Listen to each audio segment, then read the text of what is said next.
Romanos 2, versículo 12. Porque todos los que sin ley han pecado, sin ley también perecerán.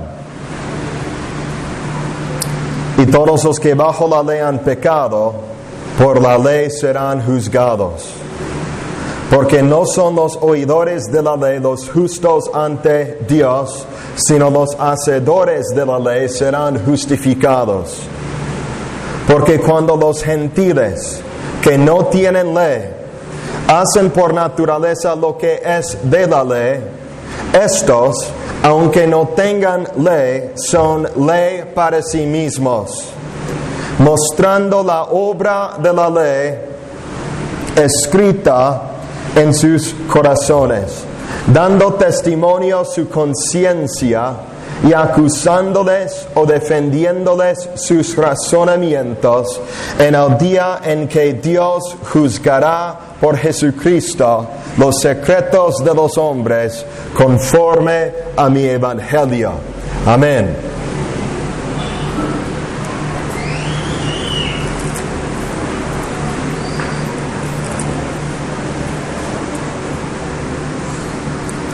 La última vez que vimos el libro de Romanos, explicamos el versículo 13. Ahora quiero exponer los versículos 12 al 16 con un enfoque particular en los versículos 14 a 16. Cuando hablamos del versículo 13, hablamos del significado de la palabra ley en la terminología del apóstol Pablo en el libro de Romanos y especialmente en el contexto aquí de Romanos capítulo 2. Y dijimos que la ley se refiere a lo que Dios requiere del hombre. La ley es el resumen del estándar moral eterno e inmutable del hombre. Y dijimos que todos los que son verdaderamente salvos, regenerados y justificados demuestran por medio de su conducta práctica y continua una obediencia de corazón a los mandatos de Dios que se contienen en su santa ley. Dijimos que el hombre no hace eso para ganar la justificación o el perdón de los pecados, sino más bien para demostrar que ya ha sido justificado y por lo tanto en el día final, cuando esté delante del tribunal de Cristo para ser juzgado, el hombre justificado escuchará que Dios le dice, bien hecho, siervo fiel. Escuchará la declaración de justificación final en el día del juicio, porque ya ha sido justificado por medio de fe y solamente por medio de la fe en el Señor Jesucristo. También dijimos que las palabras del apóstol aquí en este pasaje no contradicen de ninguna manera su enseñanza de que la salvación es por la gracia gratuita de Dios, basada únicamente en los méritos de la obra del Señor Jesucristo, los cuales recibimos por fe. Ahora, al continuar nuestra consideración de las palabras de Pablo aquí en Romanos 2, les recuerdo del objetivo del apóstol en este pasaje. Su objetivo es mostrar que todos están en la misma condición de condenación por naturaleza y que todos tienen la misma necesidad de salvación. El objetivo de Pablo en estas palabras es convencerte a ti que estás perdido por naturaleza, que tienes un gran problema delante de Dios, que has ofendido a un Dios santo y que perderás tu alma por toda la eternidad a menos que te arrepientas. Pablo aquí dice esto para llevarnos a Jesucristo, a fin de confiar en Él para salvación. Y dice en el versículo 11 que no hay acepción de personas para con Dios, dando a entender que Dios juzgará a cada uno conforme al mismo estándar. Y en el versículo 12, Él expone eso más detalladamente y continúa por el resto del capítulo. Todos los que sin ley han pecado, sin ley también perecerán, y todos los que bajo la ley han pecado, por la ley serán juzgados. Lo que está diciendo es que no importa quién eres, no importa tu trasfondo étnico, que si seas judío o gentil, si tienes la revelación especial de las Escrituras o no, Dios te juzgará conforme a su santa ley. Todos serán juzgados basado en la misma norma, la misma regla. Y esa regla de juicio, esa regla de justicia por la cual el juicio de Dios se llevará a cabo, es revelado o revelada en la santa ley de Dios. La ley no solo aplica a los judíos, la ley también aplica a los gentiles. Y los gentiles también serán juzgados conforme a la ley, y si han pecado contra la ley y no han recibido el perdón de Dios, ellos también serán condenados eternamente por haber transgredido la ley de Dios. Ahora, hemos hablado de la ley, hemos hablado de la esencia moral de la ley, hemos hablado de cómo la administración mosaica en el Antiguo Testamento revela particularmente qué es ese estándar eterno e inmutable de Dios por el cual juzgará el hombre, especialmente la esencia moral de las enseñanzas de la ley que se resumen en el Decálogo.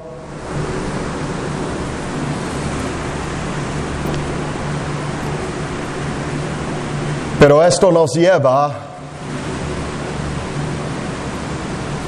a una objeción lógica. Si los gentiles serán juzgados conforme a la ley, ¿cómo puede ser? Porque ellos mismos jamás habían recibido la ley. No recibieron el Decálogo, jamás habían leído específicamente los 10 mandamientos en las 2 tablas de piedra que Dios entregó y escribió con su mismo dedo al dar esos mandamientos a Moisés como una revelación particular de su esencia santa y justa. Y la pregunta es, ¿cómo pueden ser los gentiles condenados conforme a un estándar que jamás habían conocido? ¿Cómo pueden ser condenados por no obedecer la voluntad de Dios si ni siquiera podían haber conocido la voluntad de Dios? No podían haber hecho la voluntad de Dios si no habían conocido la voluntad de Dios. No podían agradar a Dios si no tenían la revelación de su ley a fin de conocer y saber lo que le agrada a Él.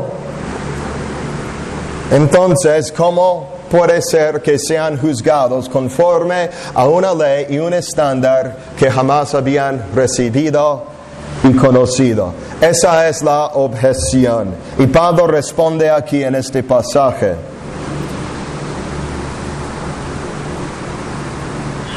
La objeción básicamente es, eso sería injusto. ¿Cómo es que el Dios justo juzga a los hombres según un estándar de que ellos mismos son ignorantes? Eso sería injusto. Pablo responde aquí, dice, no es injusto que Dios juzgue a los gentiles conforme a su ley. ¿Por qué? Porque los gentiles conocen la ley. Porque no puedes decir que los gentiles no conocen la ley. Los gentiles conocen el estándar de Dios. Los gentiles saben que han violado la ley. De hecho, están conscientes de que lo han violado.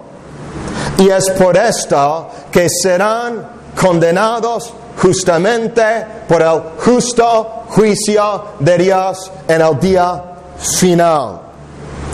Eso es la esencia de lo que Pablo está diciendo aquí en esta escritura. Y ahora vamos a trazar su argumentación aquí para extraer la verdad que nos puede salvar a nosotros de la condenación eterna. Dios inspiró a su apóstol a escribir estas palabras para salvarte del infierno. Así que debemos escucharlas con temor y temblor, con reverencia, con respeto y con amor por la palabra de Dios. Ahora, Pablo habla de la ley aquí y habla de la función que la ley tiene para con los que no tenían la revelación especial de las Escrituras del Antiguo Testamento. Para entender su argumento, en primer lugar, tenemos que considerar la manera en que la ley sirve como una manifestación de la justicia de Dios. Pablo dice en 3:20,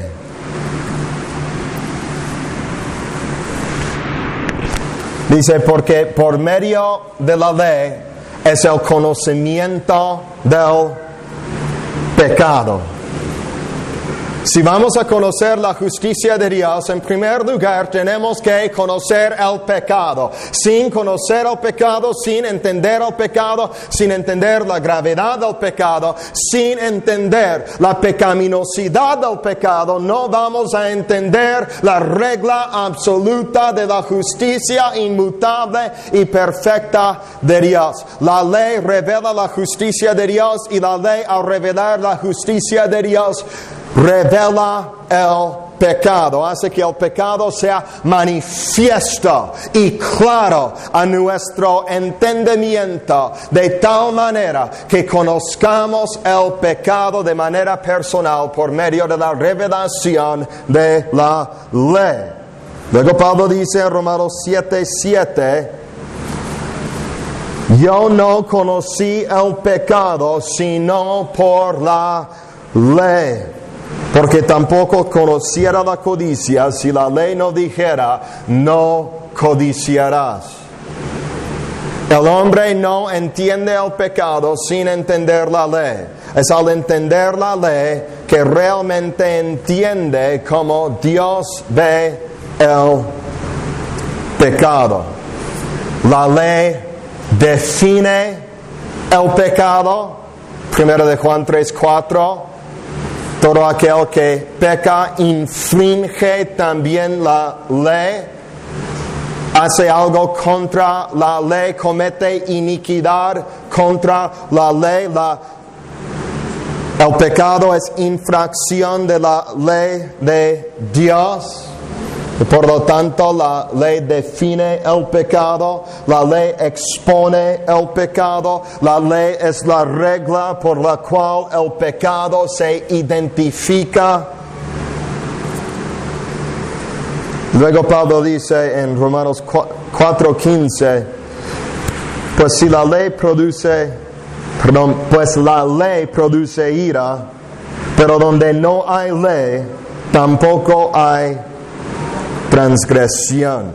Luego dice Romanos 5:13, pues antes de la ley había pecado en el mundo, pero donde no hay ley no se inculpa de pecado. Entonces, donde no hay ley, no hay transgresión, y donde no hay ley, no se inculpa del pecado. Eso es sentido común. Nadie va a la cárcel por hacer algo contra una ley que no existe. Si no hay una ley que define la transgresión que el hombre viola, entonces no hay ejecución de juicio contra la transgresión, porque la transgresión no puede existir si una ley no existe que la defina. Y eso es simplemente lo que Pablo está diciendo aquí. Donde no hay ley, no hay transgresión. Donde no hay ley, no hay castigo por haber violado la ley. Pero está diciendo allí que el pecado estaba en el mundo incluso antes de que hubiera la ley mosaica. Y Pablo está diciendo allí que el pecado era pecado incluso antes de la ley mosaica. Porque Dios tiene una ley eterna, Dios tiene un estándar eterno, inmutable, que siempre es igual, que jamás cambia. Y los que habían pecado incluso antes de que fuera dado el decálogo a Moisés, murieron por su pecado. Habían pecado en Adán, según su argumento allí en Romanos 5, y murieron en él al tener su culpa legal imputada a ellos. Ellos también habían pecado personalmente y muerto por su pecado. Pero el principio general que está enseñando aquí es simplemente que la ley es necesaria para definir el pecado, conocer el pecado y entender la gravedad del pecado. La ley es necesaria para entender la justicia de Dios, y nadie entiende la justicia de Dios, y nadie entiende lo razonable que es el juicio de Dios si no es por la ley.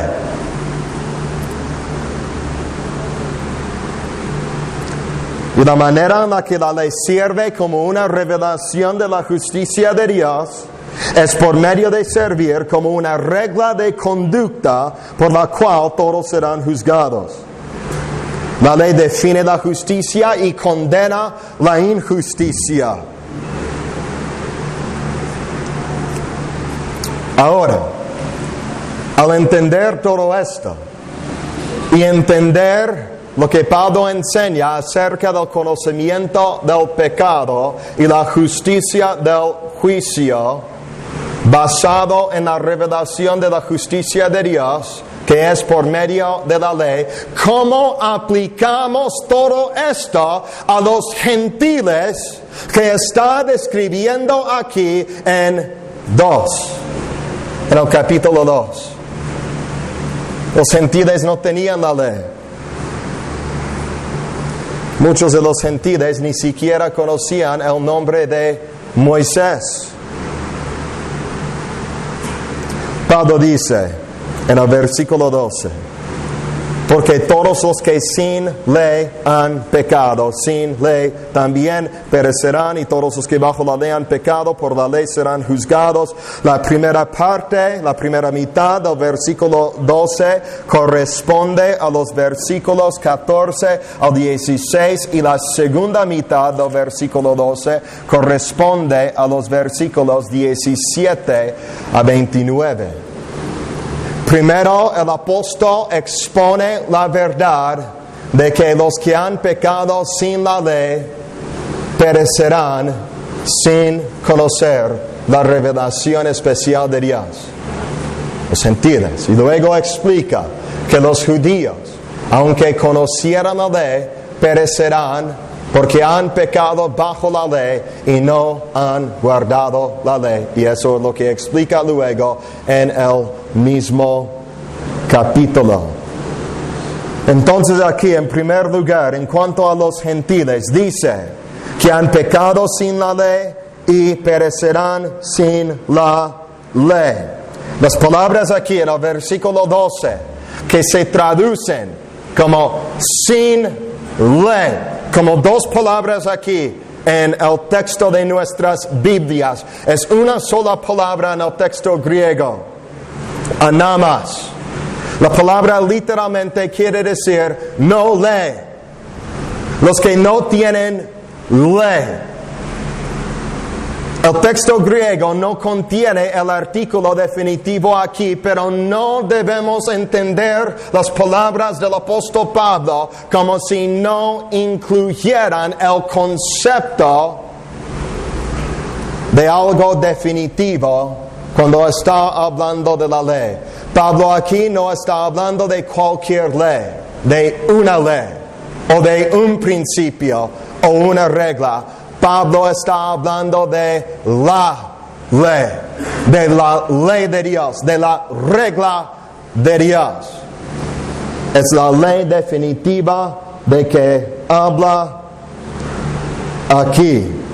Entonces, lo que está diciendo es que los que sin la ley han pecado, no es que no tuvieran la ley, no es que no tuvieran un conocimiento de la ley, pero es que no tenían la ley específica que fue revelada a los judíos bajo la administración mosaica. No es necesario tener conocimiento bíblico a fin de saber que el pecado es pecado. Eso es su punto aquí. Y por lo tanto, los que han pecado sin conocer las Escrituras y sin conocer a Moisés y el Decálogo, perecerán por haber pecado contra Dios, porque han pecado con el pleno conocimiento de que su pecado es maldad y es digno de ser castigado.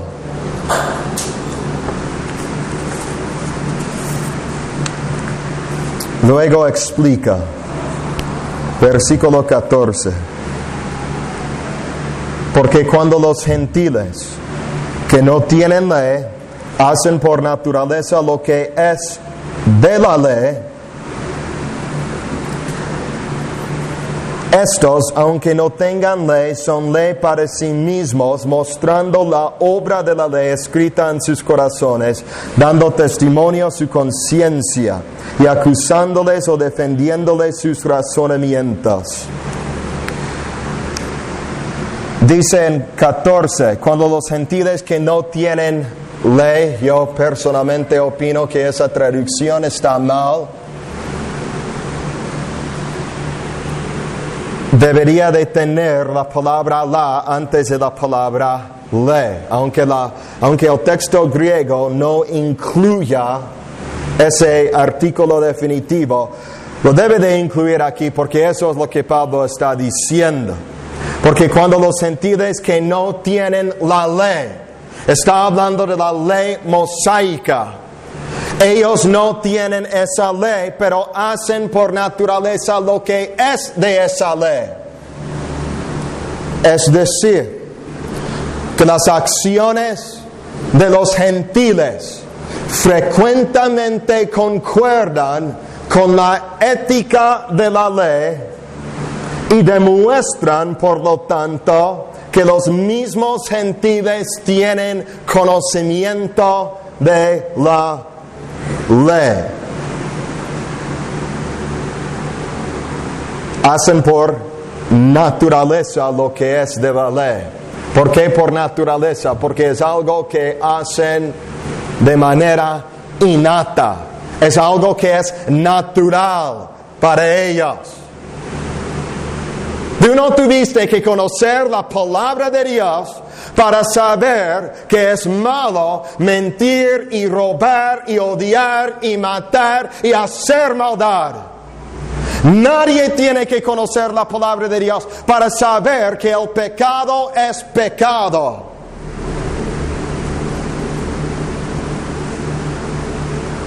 Los gentiles hacen por naturaleza lo que es de la ley. Sus acciones, sus obras demuestran que tienen un conocimiento básico de la justicia de Dios. Y ese conocimiento básico de la justicia de Dios que todos tienen es suficiente luz como para exigir su condenación eterna por no haber obedecido ni servido al Rey del universo.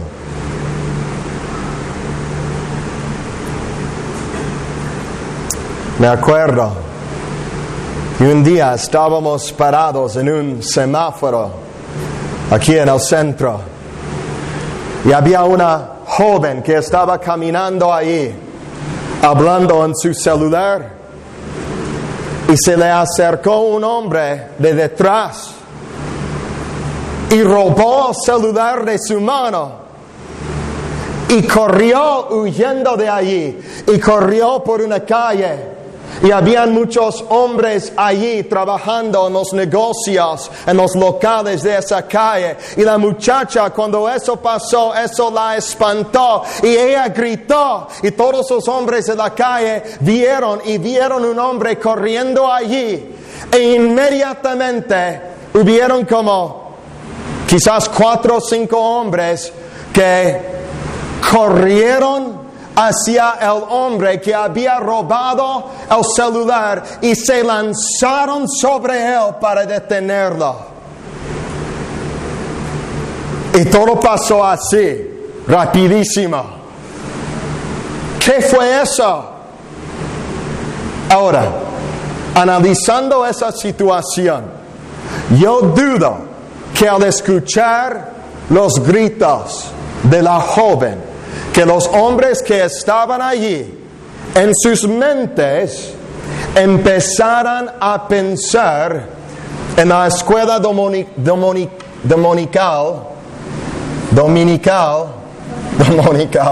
de la Iglesia Católica, pues es casi correcta, de la escuela.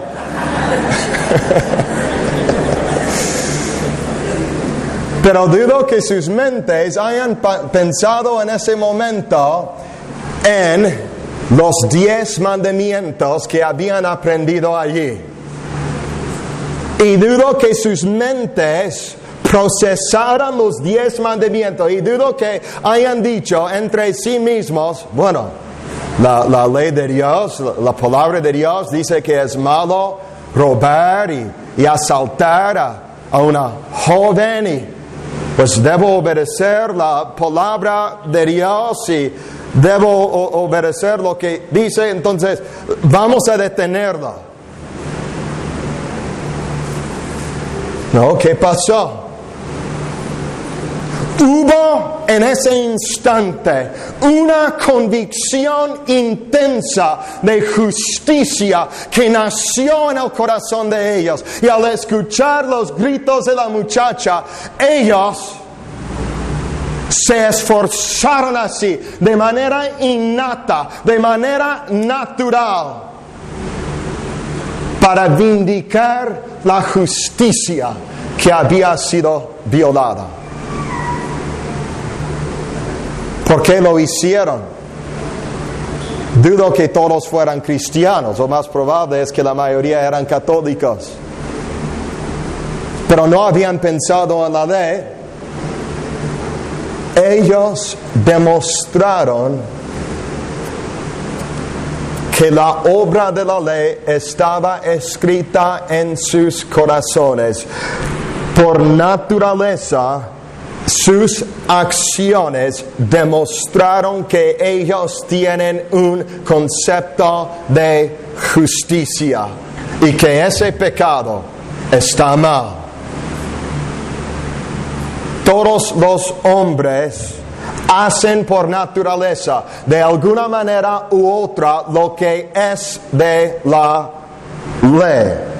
Aunque no tengan la ley, aunque no estén pensando en la ley. Y en ese sentido, como dice en el versículo 14, son ley para sí mismos. Tienen un conocimiento interno de la ley.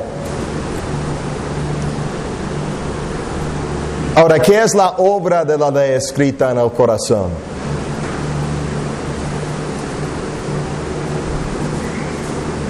La obra de la ley escrita en el corazón es la esencia, o más bien el conocimiento innato de la esencia moral de la ley que todo ser humano tiene en su corazón. Porque el hombre es la imagen de Dios. Y al ser hecho por Dios, cuando Dios hizo al hombre, Él puso en el alma del hombre una marca, una estampa, una impresión. Él puso allí un conocimiento innato en el corazón del hombre de la misma justicia de Dios. Y por lo tanto, ningún hombre es totalmente ignorante del estándar de la justicia de Dios. La obra de la ley específicamente se refiere a la función de la ley, el objetivo de la ley. Pablo está diciendo aquí que el objetivo de la ley, al ser una revelación de la justicia de Dios, se lleva a cabo en todos los hombres. Todos tienen conocimiento básico del bien y del mal y de la regla de justicia por la cual ellos mismos serán juzgados.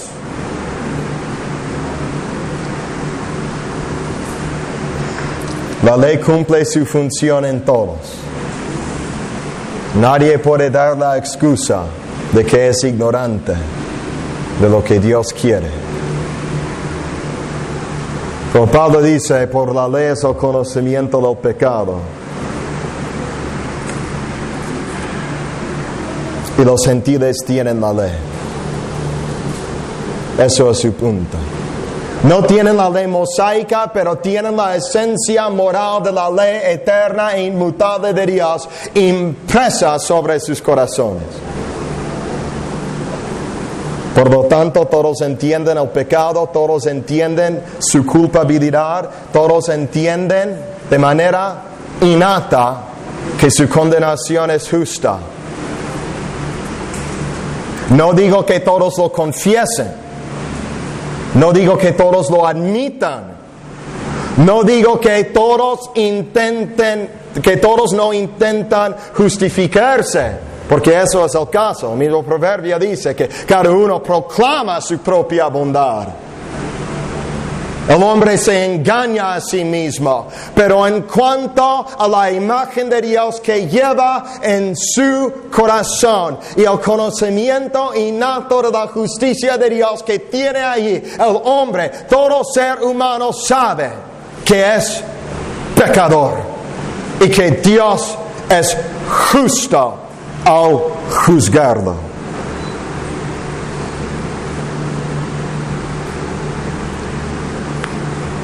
Ahora,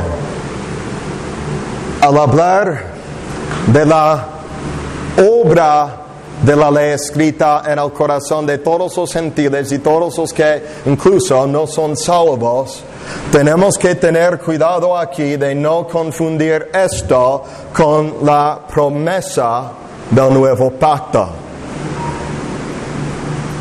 Jeremías 31:33 nos habla de esa promesa.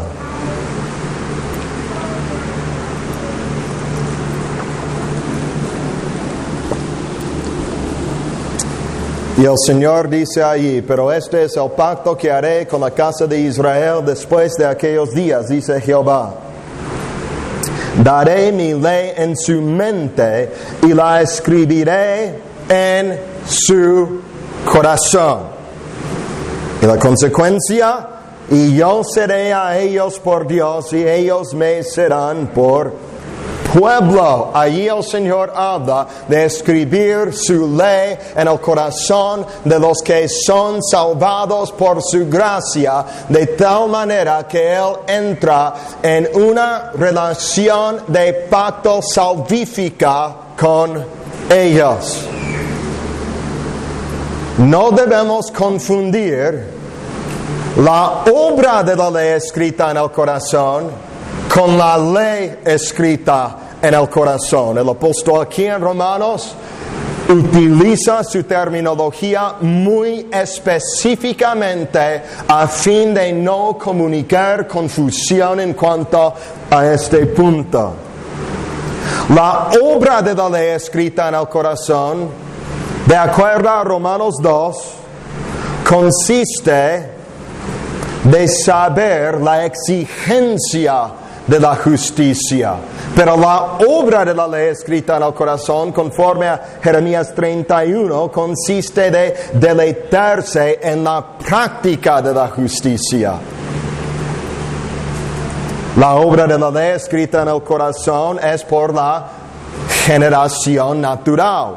La ley escrita en el corazón es por la regeneración sobrenatural. La obra de la ley escrita en el corazón consiste de conocer la justicia. La ley escrita en el corazón consiste de amar la justicia. La obra de la ley escrita en el corazón es algo que todos los hombres tienen. La ley misma escrita en el corazón es algo que solo los salvos tienen. La obra de la ley escrita en el corazón es por la revelación general. La ley misma escrita en el corazón solo es por la revelación especial del Evangelio del Señor Jesucristo que se contiene en la palabra de Dios. Los dos tienen manifestaciones y objetivos diferentes. Todos los que tienen la ley escrita en sus corazones también tienen la obra de la ley escrita en sus corazones. Pero todos los que tienen la obra de la ley escrita en sus corazones no necesariamente tienen la ley misma escrita en sus corazones. Aquí en Romanos 2, Pablo no está hablando de los que son salvos. Él está hablando de los gentiles, los paganos, que no conocen a Dios y no son salvos, no son justificados, no han sido regenerados y no se deleitan en la justicia de Dios, aunque hagan cosas que revelan su conocimiento de la ley de Dios, la obra de la cual está escrita en lo íntimo de sus almas y corazones. En Romanos 2, Pablo está hablando de los que conocen la ley pero no aman la ley, no practican la ley, no obedecen la ley. Ellos saben pero no hacen. Y estos gentiles de que habla aquí están en el mismo lugar delante de Dios que los judíos que aunque tengan la ley no guardan la ley.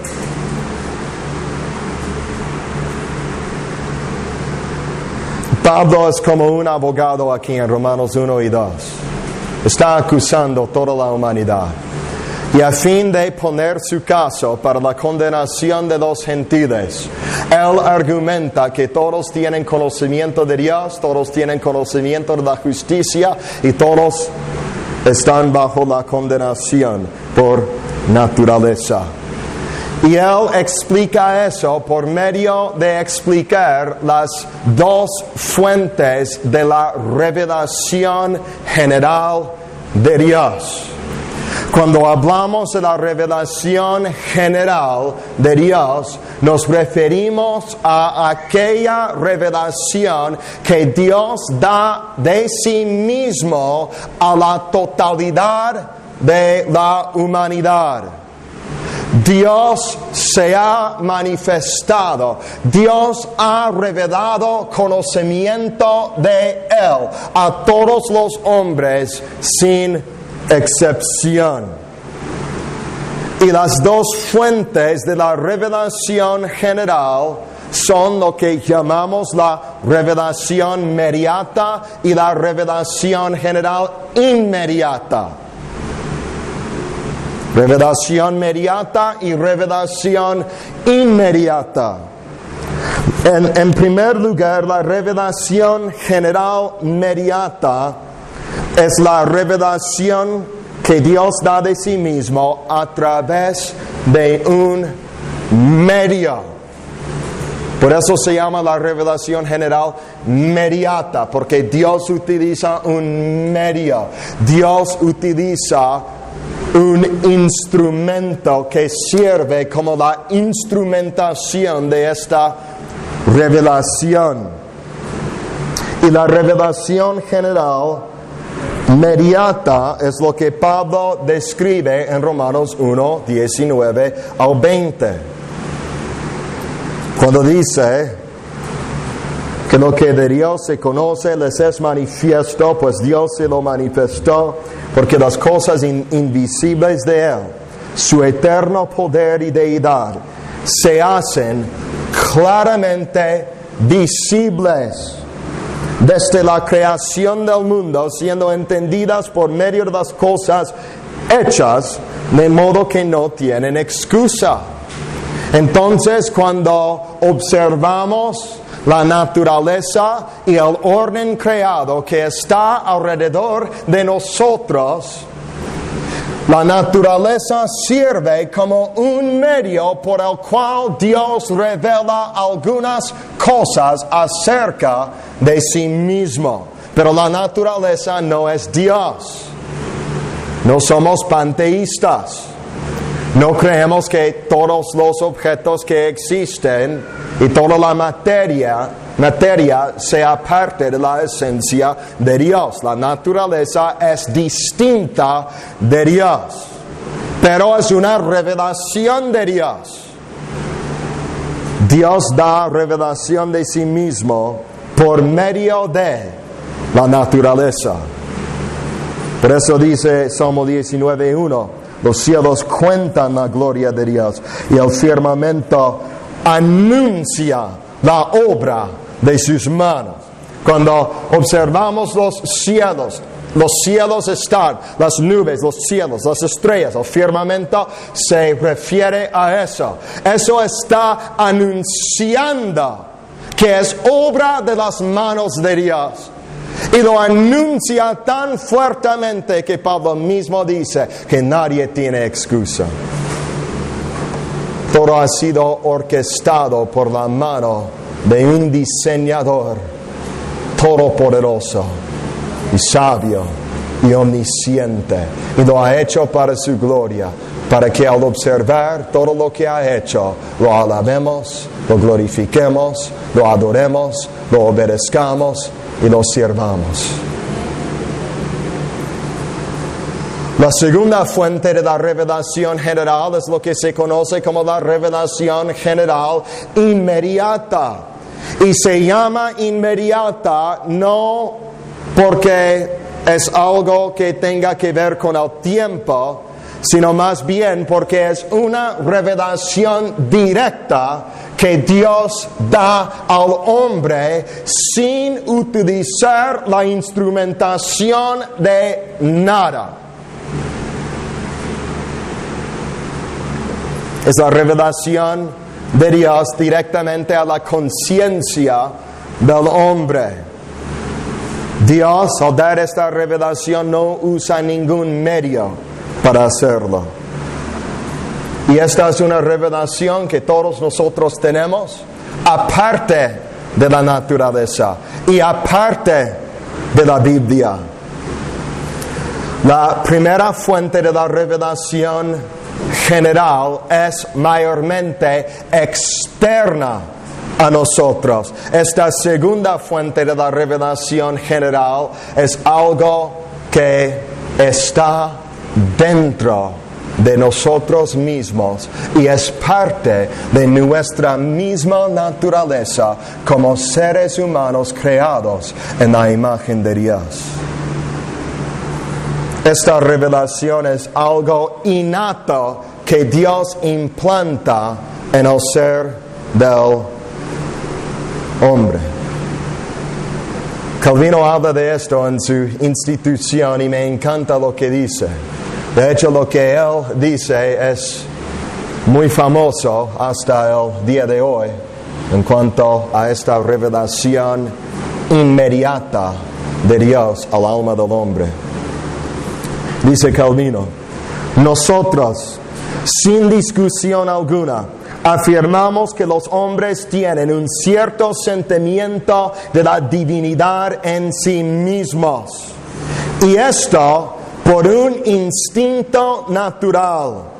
Porque a fin de que nadie se excusase por pretexto de ignorancia, el mismo Dios imprimió en todos un cierto conocimiento de la divinidad, para que cuando todos, desde el más pequeño hasta el mayor, entiendan que hay Dios y que es su creador, con su propio testimonio sean condenados por no haberle honrado y por no haber consagrado ni dedicado su vida a su obediencia.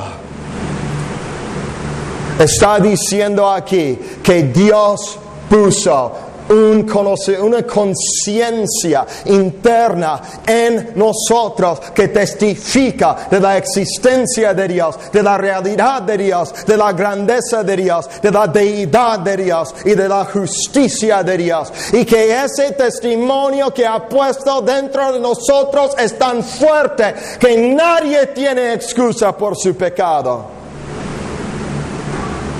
Si el hombre no se rinde al conocimiento innato que tiene de Dios, que va confirmado por todas las cosas hechas en la naturaleza, entonces lo único que el hombre puede esperar de Dios como el juez justo es castigo eterno.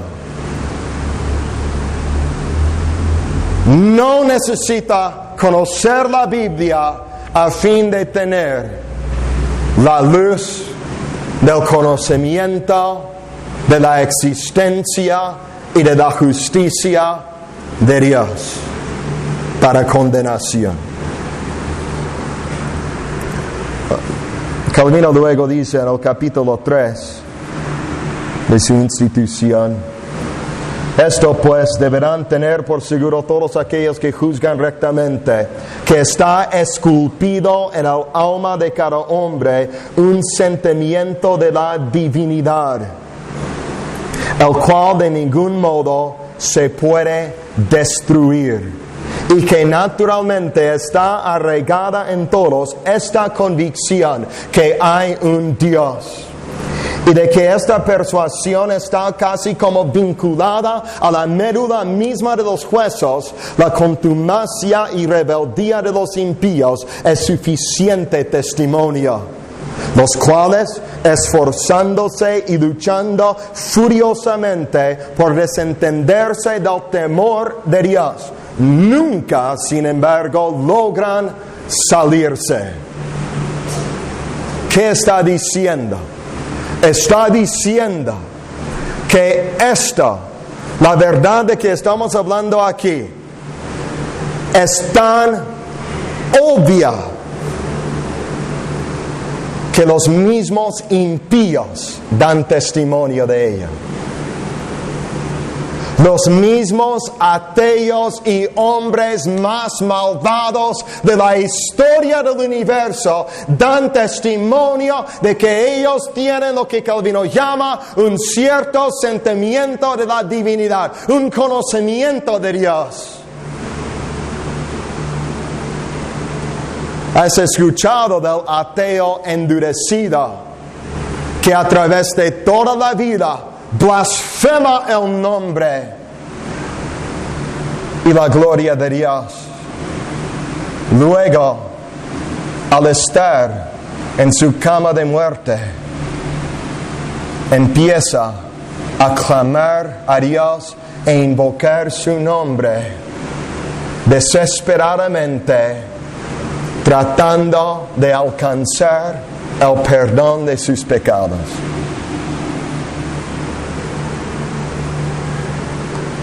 Eso pasó con mi abuelito cuando murió. Era un ateo.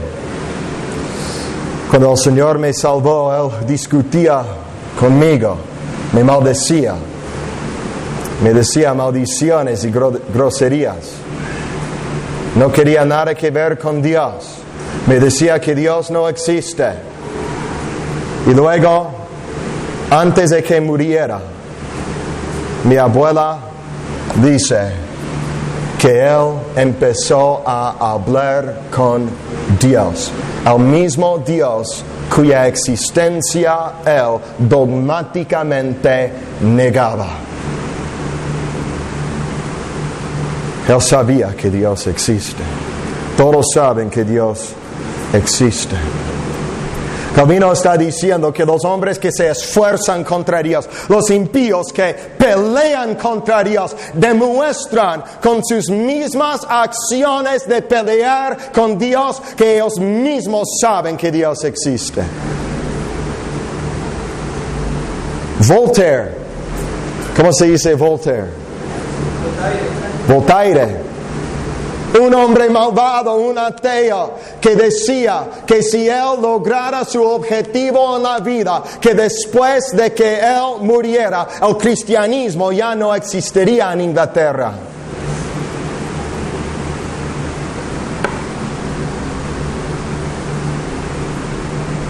Y luego él mismo confesó algo de la existencia de Dios cuando estaba en la agonía de muerte, antes de que muriera. Si Dios no existe y si no hay un cierto sentimiento de la divinidad en la misma alma del hombre, entonces ¿por qué los ateos como Richard Dawkins pelean con tanto esfuerzo, con tanta intensidad contra Dios?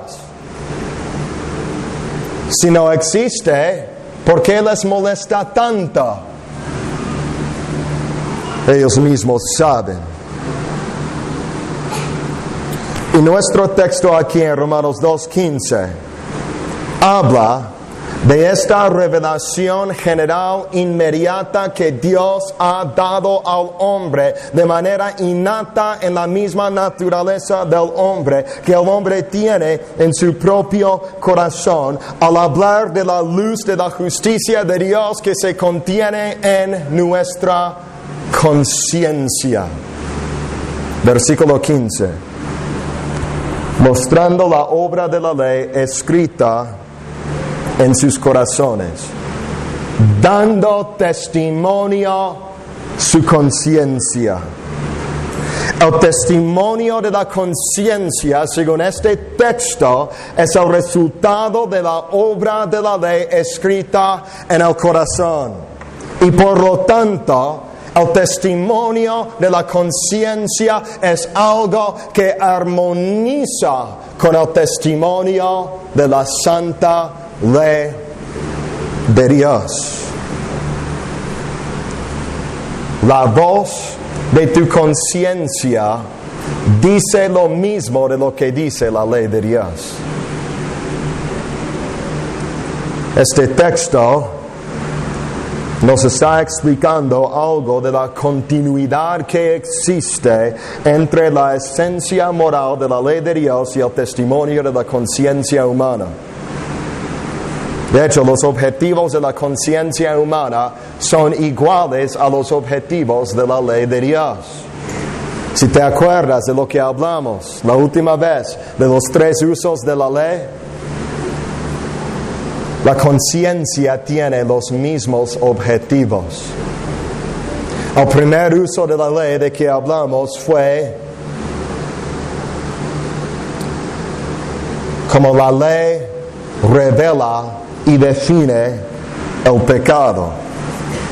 La ley es un ayo para llevarnos a Cristo. La ley nos explica nuestra culpabilidad delante de Dios. La ley nos muestra que somos pecadores. También la conciencia. La conciencia humana que tienes en tu corazón te convence del pecado, así como lo hace la ley de Dios. La conciencia que tienes de manera innata testifica que eres culpable delante de Dios, que has hecho maldades que no le agradan a Dios. La misma conciencia del hombre testifica lo mismo de lo que dice Romanos 3:23. Por cuanto todos pecaron, tu conciencia te lo dice. El segundo uso de la ley es el uso civil de la ley, para restringir la maldad del hombre y establecer un orden moral en el universo. También la conciencia humana. La conciencia humana restringe la maldad del hombre. Cuando un hombre entra a una tienda y está pensando en robar algo, normalmente su corazón empieza a latir más fuertemente. Empieza a sudar. A veces empieza a temblar. ¿Por qué? Porque sabe que es malo. Sabe que si lo hace, ha de sufrir las consecuencias si alguien lo descubre. Su misma conciencia da testimonio dentro de él mismo de lo que en él, lo que es en que él está meditando está mal. Y tan fuerte es el testimonio de su conciencia dentro de su corazón que el mismo testimonio produce manifestaciones psicológicas y físicas en su cuerpo. Dios ha dejado un testimonio poderoso de su justicia dentro del ser humano. Y eso restringe la maldad del hombre. A veces entra el hombre y sale sin hacer su maldad por su conciencia.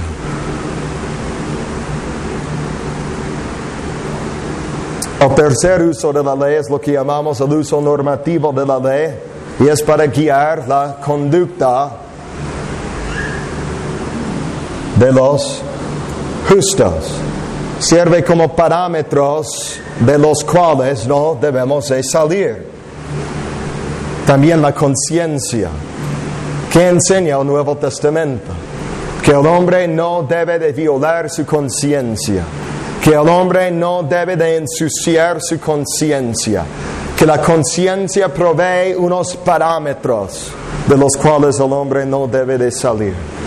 La obra de la ley y la obra de la conciencia humana armonizan de tal manera que los dos tienen el mismo objetivo. Y eso es el argumento de Pablo. El gentío no necesita conocer la ley mosaica o la revelación especial para tener el testimonio de la ley dentro de sí mismo. ¿Qué es la conciencia? Viene de un conjunto de dos palabras y en este caso la etimología de la palabra es el significado de la palabra misma. Viene de la palabra con y de la palabra ciencia. La conciencia quiere decir literalmente con ciencia o con conocimiento. La palabra da a entender que el hombre hace lo que hace con el entendimiento de que o hace bien o hace mal. Específicamente, la conciencia es aquella función particular de nuestra psicología humana y nuestra constitución humana que pronuncia su veredicto de bien y de mal sobre todas nuestras acciones morales. La conciencia es el pequeño juez en miniatura que está encerrado en nuestros corazones. que pega su martillo cada vez que hacemos algo mal, que exclama, culpable, culpable, cada vez que salimos de lo que es correcto y bueno y justo y moralmente excelente. La conciencia es como el detector de humo. Cuando no hay humo, todo está tranquilo y todo está en paz. Pero cuando hay humo, suena la alarma diciendo, advertencia, advertencia, algo está mal. Cuando todo está bien con el hombre, justamente la conciencia está tranquila. Pero cuando el hombre comete maldad y está en peligro de los fuegos del infierno, su conciencia empieza a sonar, diciendo advertencia, el juicio, el juicio, el juicio de Dios. Y es una advertencia misericordiosa que el Señor ha puesto dentro del corazón del hombre. La conciencia en el pecador tiene principalmente una función negativa. Lo reprende de su pecado. Más que alabar sus supuestas buenas obras, la función específica de la conciencia en los seres humanos caídos es testificar del juicio de Dios en el entendimiento del pecador.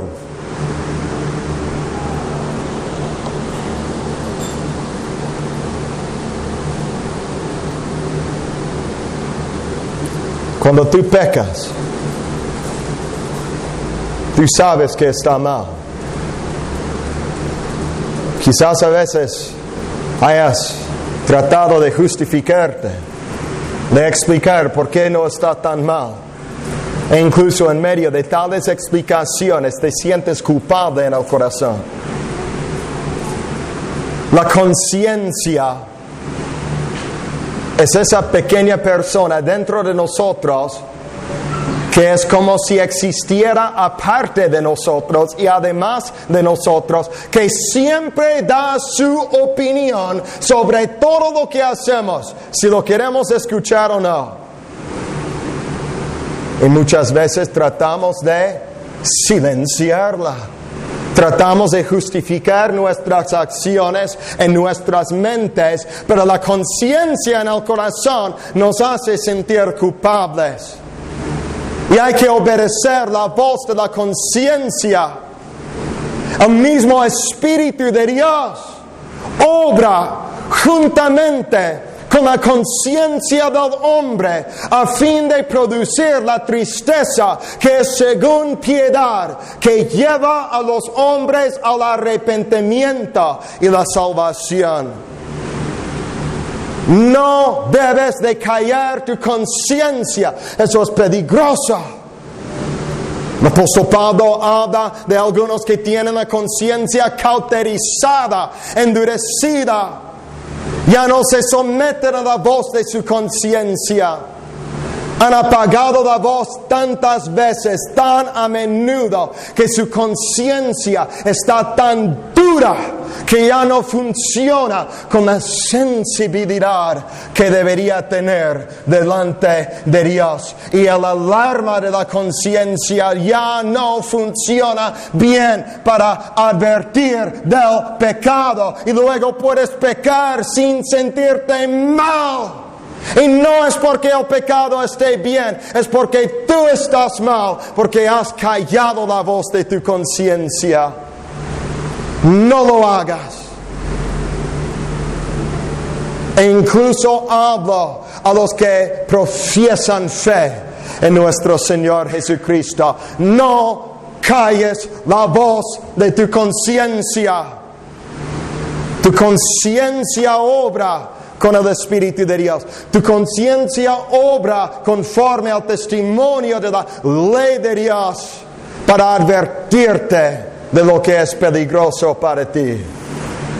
El camino a la apostasía ha comenzado a menudo en cuanto a muchas personas simplemente por tomar el pequeño paso de tomar la almohada y ponerla sobre la alarma para que no suene más, para silenciar la alarma. Cuando tu conciencia ya no te reprende por tu maldad, estás en gran peligro. Cuando justificas algún pecado, sea el pecado más pequeño, y lo permites, tu conciencia se puede endurecer y no funcionar para llevarte al arrepentimiento. Por eso Pablo dice en 1 Corintios y aquí luego en el mismo libro de Romanos, cuando está hablando de comer cosas que eran prohibidas según las leyes mosaicas ceremoniales, que si tu hermano cree que es pecado, no lo comas en frente de tu hermano, para no ser tropiezo, para no ofender su conciencia, porque él, al verte a ti haciéndolo, lo va a comer, y su conciencia débil, que no tiene suficiente iluminación por la escritura del nuevo pacto, al comerlo se va a contaminar. Para él va a ser pecado y él va a callar la voz de su conciencia, y por lo tanto Pablo dice: no destruyas al hermano por el cual Cristo murió. Es peligroso apagar la voz de la conciencia.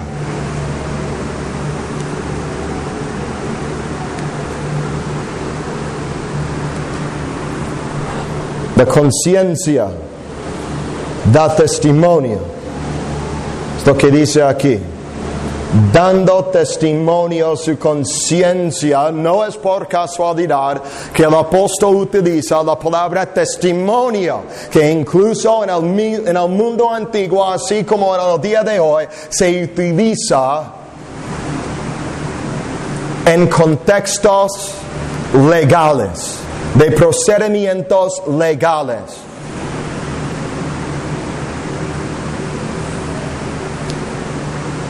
Un hombre da su testimonio en frente del juez.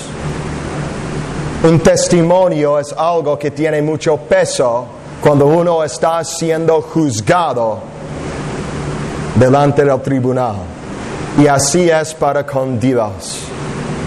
La conciencia da testimonio. Es como si el apóstol aquí atribuyera un personaje a la conciencia. Como si tu misma conciencia saliera de ti para ponerte a tu lado y señalar el dedo y decir: tú eres culpable, yo no estoy de acuerdo contigo. Y es esa conciencia que dará su testimonio juntamente con la ley de Dios en el día de juicio contra todos los que mueren sin Cristo. Pablo aquí hace hincapié en la universalidad de la conciencia del hombre. Todos tienen un conocimiento de justicia por esta conciencia. Y de hecho podemos ver eso en el mismo libro de Hechos, en el capítulo 28, cuando Pablo va a la isla de Malta. Pablo está echando ramas secas en el fuego y sale una víbora que se le prendió en la mano, que tenía veneno mortal, y los nativos de esa isla, ¿qué dijeron? Ciertamente ese hombre es asesino, porque aunque haya escapado la barca, la justicia no le ha permitido vivir. Es interesante ahí como el mismo diablo utilizó eso para recordarle a Pablo de su pasado, porque sí era asesino anteriormente.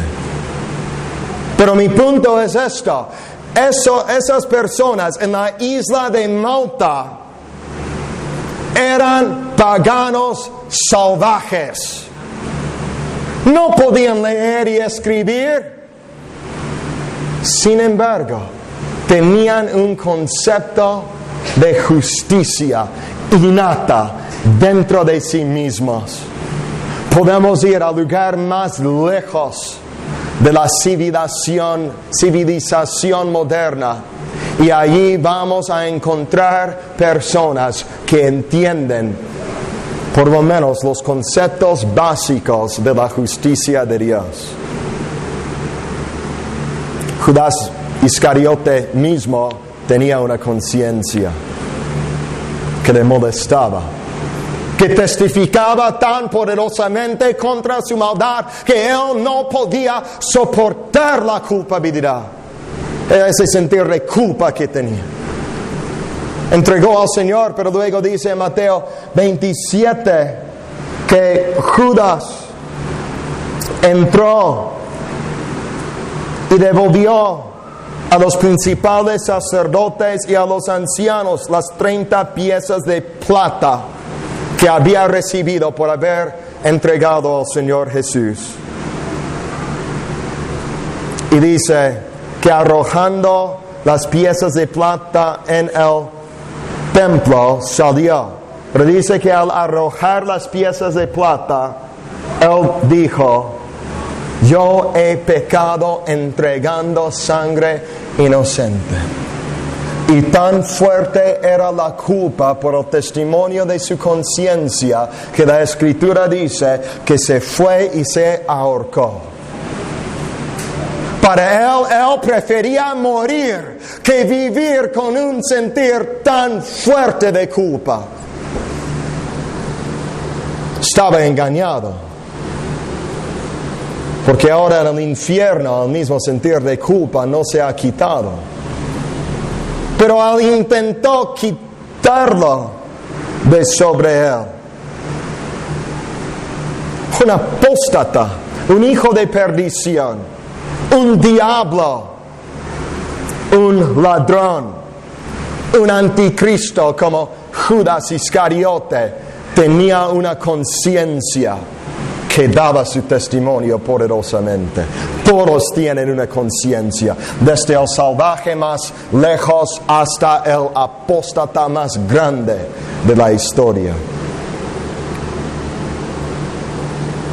Pero aunque todos tengan una conciencia, es importante aclarar que no es un testimonio perfecto. El testimonio de la conciencia no tiene la misma potencia en todos.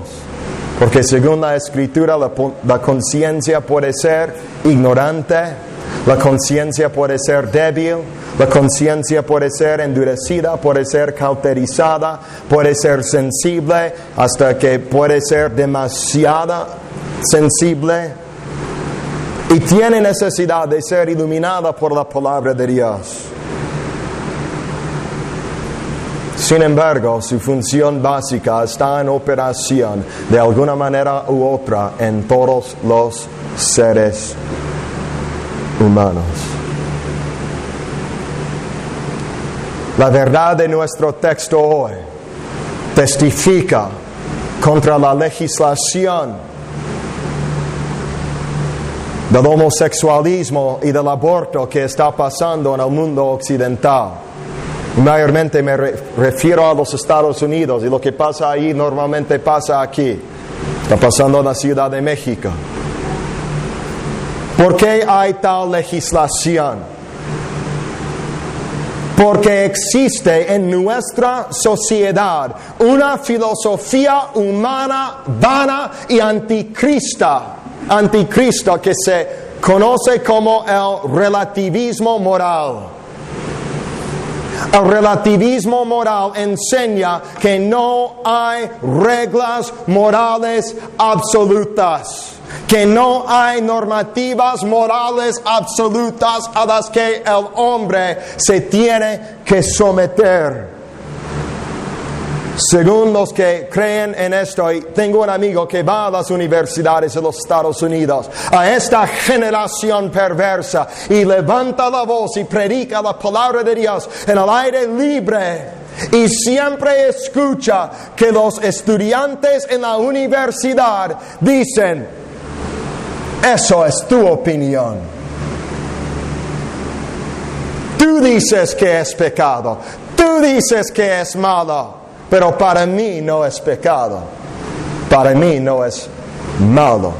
Todo es relativo. Lo que es pecado para ti no es pecado para mí. Lo que es pecado para mí no es pecado para ti.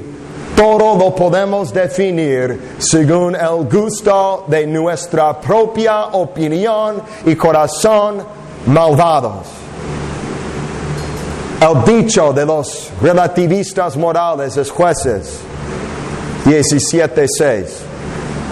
En aquellos días no había rey en Israel. Cada uno hacía lo que bien le parecía. Pero es una mentira. Dios tiene una ley, y su ley consiste de una regla moral absoluta. Y la conciencia del hombre da testimonio de esta ley. La existencia de la conciencia humana es indicativa de una autoridad superior. Y por lo tanto constituye un argumento fuerte para la existencia de Dios y el señorío del mismo Dios. Todos van a tener que rendir cuentas a esta autoridad superior, y su misma conciencia se lo dice. La existencia de la conciencia humana refuta las teorías vanas del relativismo moral. El mismo corazón del hombre le dice que hay normativas morales absolutas. Y además la existencia de la ley civil testifica de lo mismo. La sociedad promulga leyes porque la sociedad consiste de seres humanos que saben que esas leyes, por lo general, están correctas. Saben de manera innata que existe un orden moral en el universo. Los griegos en el mundo antiguo llamaban esto el namas agrafas, literalmente la ley no escrita. Hay una ley que no está escrita en ningún lugar, es parte del orden creado. Los teólogos a través de la historia, especialmente los que hablaban latín, llamaban esto la lex naturalis, la ley natural, porque es algo que es parte de la misma naturaleza del hombre. Según ellos, la ley no escrita o la ley natural servía como la base y la norma del orden social y legal del mundo, y proveía un estándar moral necesario como para tener un estándar moral universal en el mundo.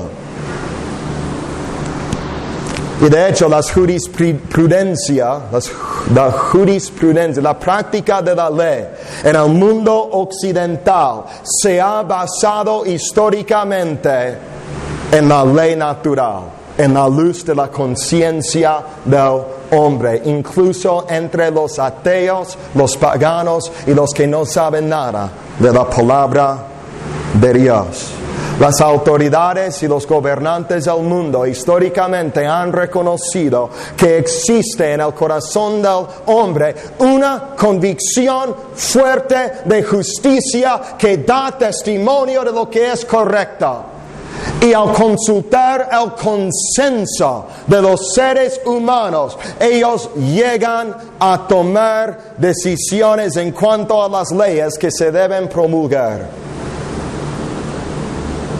Y por lo tanto, la ley no escrita, la ley natural, históricamente ha sido la influencia principal en la legislación de las naciones, del mundo, de los grandes imperios y especialmente de las naciones del mundo occidental que han sido influenciadas por el cristianismo. Pablo dice eso en Romanos 13 cuando habla de las autoridades, que dice: si resistes la autoridad, resistes a Dios. Y eso resultará en castigo para ti de la misma autoridad. Dice que es siervo de Dios, que no lleva la espada en vano. Fue puesto por Dios para castigar la maldad de los hombres. ¿Por qué? Luego dice el apóstol: por lo tanto, hay que obedecer las leyes por causa de la conciencia, para no violar nuestra conciencia. ¿Por qué? Porque las mismas leyes que existen, por lo general, no robarás, no matarás, no darás falso testimonio, y esas cosas concuerdan con la ley de Dios. Concuerdan con la conciencia, concuerdan con la ley. Y luego el apóstol concluye. Habla del día en que Dios juzgará por Jesucristo los secretos de los hombres conforme a mi evangelio. Uno puede violar la ley humana y eso resulta en condenación terrenal, a violar su conciencia, pero uno también a violar la ley de Dios. Eso resulta en condenación eterna de parte de Dios. Cristo es el juez. Cristo es el que va a juzgar toda carne. Y dice que juzgará los secretos de los hombres. ¿Por qué los secretos? Porque Él sabe lo que pasa en tu conciencia. Él tiene una historia de todas las veces que los seres humanos han violado su conciencia para pecar contra la luz de la ley de Dios que se contiene en su conciencia, y juzgará a cada uno conforme a su justicia perfecta.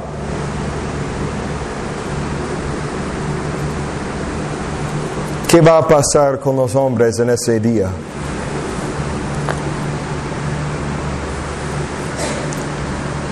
Su testimonio, su conciencia va a testificar contra ellos. El polígrafo, el detector de mentiras que el hombre usa, al conectar esa máquina a los hombres, normalmente produce manifestaciones físicas en su corazón por el temor, porque el hombre sabe que es culpable.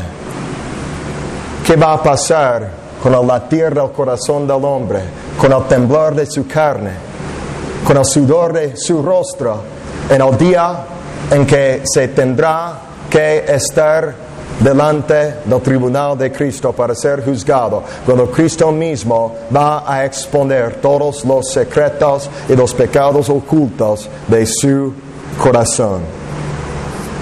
Uno puede tratar de ser justo externamente, pero no puede cambiar el testimonio de su conciencia. Su conciencia dará su testimonio. Hay una sola manera para salvarte. No es por medio de ignorar tu conciencia. No es por medio de justificar tu pecado. Es por medio de lo que dice Hebreos 9:14. Cuanto más la sangre de Cristo, la cual mediante el Espíritu Eterno se ofreció a sí mismo sin mancha a Dios, limpiará vuestras conciencias de obras muertas para que sirváis al Dios vivo. La sangre de Cristo limpia nuestras conciencias. Y esa palabra limpiar es una palabra gloriosa. Quiere decir purificar. Quiere decir quitar las manchas de la culpa que están en nuestra conciencia, a fin de lavar nuestros corazones en la sangre del Cordero, para que sean blancos como la nieve. Eres limpia en la sangre de Cristo Jesús. Has sido lavado en su sangre. Su sangre es poderosa. Su sangre es eficaz para darnos conciencias limpias delante de la presencia de Dios, para que lo podamos servir con gozo y regocijo y denuedo en su presencia. Si tienes una conciencia culpable, te ruego, no cae su voz. Corre a Cristo y Él te limpiará.